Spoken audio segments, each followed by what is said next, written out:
DD social welfare Reddy Bala sir గారికి, అదేవిధంగా SC corporation director bakery Gangadhar అన్న గారికి, అదేవిధంగా ఎస్సీ కమిషన్ మెంబర్ రామాంజనమ్మ గారికి, మరియు డివిఎంసీ మెంబర్ శ్రీనివాసులు గారికి, సాంకోటి ఆదినారాయణ గారికి, మరియు అదేవిధంగా ఈ కార్యక్రమానికి విచ్చేసిన వివిధ ప్రజా సంఘాలకు, దళిత సంఘాలకు, మహిళలకు, ఇతరులకు, విద్యార్థులు ప్రతి ఒక్కరికి కూడా మరి జయంతి శుభాకాంక్షలు తెలియజేస్తున్నాను. మరి ఈరోజు ఒక శుభదినం, ఒక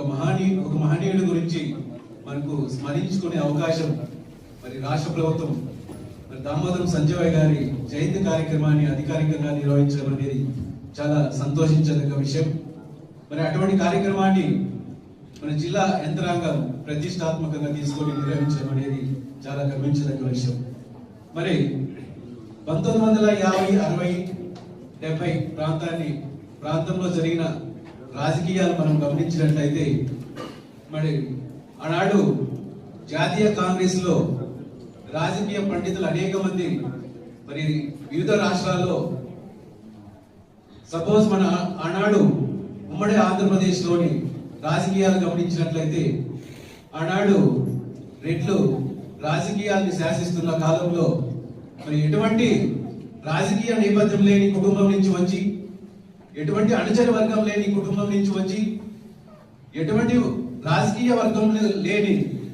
మరి ఒక వర్గం నుంచి వచ్చిన దామోదరం సంజయ్ గారు సామాన్య దళిత కుటుంబం నుంచి వచ్చి ఒక అనతి కాలంలోనే తను విద్యాభ్యాసం అయిపోయిన అనంతరం 1952లో ఒక జూనియర్ లాయర్ గా పనిచేస్తున్న దామోదరం సంజయ్ గారు జాతీయ రాజకీయాల పట్ల ఆకర్షితుడై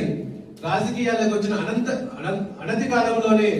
దాదాపు 8 సంవత్సరాల కాలంలోనే సీఎం పదవిని అధిరోహించిన అతి చిన్న వయస్కుడు, దేశంలోనే మొట్టమొదటి దళిత సీఎం, మన రాష్ట్రానికి రెండో సీఎం దామోదరం సంజయ్ గారు. కేవలం